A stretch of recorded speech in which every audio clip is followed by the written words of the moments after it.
భారీ వినాయక విగ్రహాలకు పేరొందిన విశాఖ నగరం మరోసారి ప్రత్యేకత నిలుపుకుంటోంది. గాజువాకలో భారీ గణనాథుని విగ్రహం తయారవుతోంది. రాష్ట్రంలోనే అత్యంత భారీ విగ్రహాన్ని ఇక్కడ ఏర్పాటు చేస్తున్నారు. విభిన్న రూపాల్లో గణపతులు సందడి చేయడానికి సిద్ధమవుతున్నారు.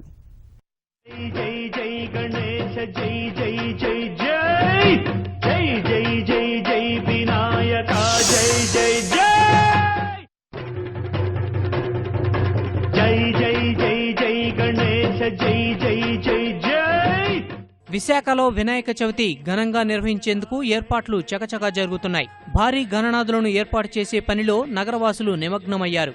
గాజువాకలో 111 అడుగుల మహాగణపతిని ఏర్పాటు చేయనున్నారు. ఈ విగ్రహం తయారీకి 111 టన్నుల కర్రలు, 4 ట్రాక్టర్ల బంకమట్టిని వినియోగిస్తున్నారు. అనకాపల్లికి చెందిన 35 మంది కళాకారులు నిర్విరామంగా విగ్రహాన్ని తీర్చిదిద్దుతున్నారు. పర్యావరణానికి ఇబ్బంది లేకుండా కేవలం సహజ రంగులనే వినియోగిస్తున్నట్లు చెబుతున్నారు. బొమ్మ అయితే 111 అడుగులు పెడుతున్నాం. ఎందుకంటే టెక్చర్ మాత్రం ఎలివేషన్ ఒక గుడి రూపంలో పెట్టి మన టాప్ టు బాటం వరకు 111 అడుగులు ఈసారి నిర్మించడం జరుగుతుంది సార్. విగ్రహం తయారీకి గోదావరి జలాల్ని మట్టిని తీసుకురావడం జరిగిందండి. అయితే ఇంత పెద్ద విగ్రహం చేయడానికి మా స్టాఫ్ అందరూ కూడా 60 రోజుల నుంచి కష్టపడడం కూడా జరుగుతుంది. అదేవిధంగా వాతావరణానికి ఎటువంటి ఇబ్బంది లేకుండా పూర్తిగా మట్టితోనే తయారు చేయడం కూడా జరిగిందండి.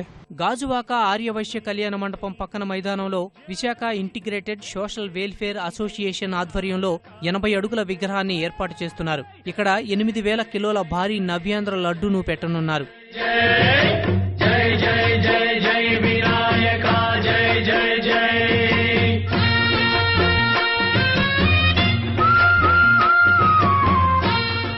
80 అడుగుల పొడవైన విగ్రహాన్ని 24 అడుగుల వెడల్పున్న విగ్రహాన్ని ఇక్కడ పెట్టడం జరుగుతుంది.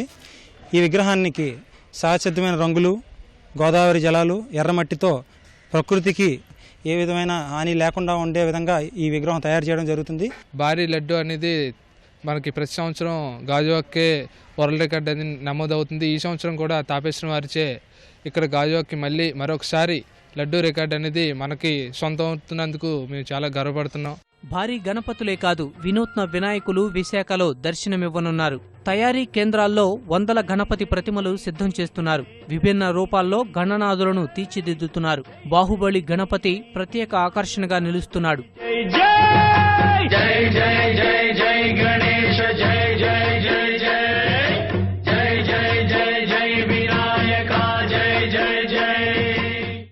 శ్రీమంతుడని, బాహుబలి అని, అలాగే చాలా రకాల జాన్సన్ అని అనేక మోడల్లో వినాయకుడి బొమ్మలు తయారు చేయడం జరిగింది.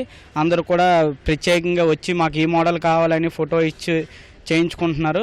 గతంతో పోలిస్తే ఈ ఏడాది జనంలో పర్యావరణ స్పృహ కాస్త పెరిగింది. భారీ విగ్రహాలను సైతం మట్టి, గడ్డితోనే రూపొందిస్తున్నారు. బాహుబలి విగ్రహానికి ఎక్కువగా ఆదరణ కనిపిస్తూ ఉంది. శివలింగాన్ని ఎత్తుకున్నటువంటి బాహుబలి రూపంలోని వినాయకుడి విగ్రహం ప్రతి చోట పందిళ్లలో ప్రదర్శించేందుకు భక్తులందరూ కూడా సిద్ధమవుతున్నారు. మాజీ రాష్ట్రపతి అబ్దుల్ కలాం విగ్రహాలతో పాటు మరికొన్ని విభిన్నమైన విగ్రహాలన్నీ కూడా వినాయక విగ్రహాల తయారీ కేంద్రాల్లో కొలువుతీరి ఉన్నాయి. మరో 2 రోజుల్లో ప్రారంభమయ్యే వినాయక చవితి ఉత్సవాలకు విగ్రహాలను తయారు చేసే పనిలో కళాకారులందరూ కూడా నిమగ్నమై ఉన్నారు. విశాఖపట్నం నుంచి కెమెరామెన్ సి శ్రీనివాస్తో నాగేశ్వరరావు, ఈటీవీ న్యూస్.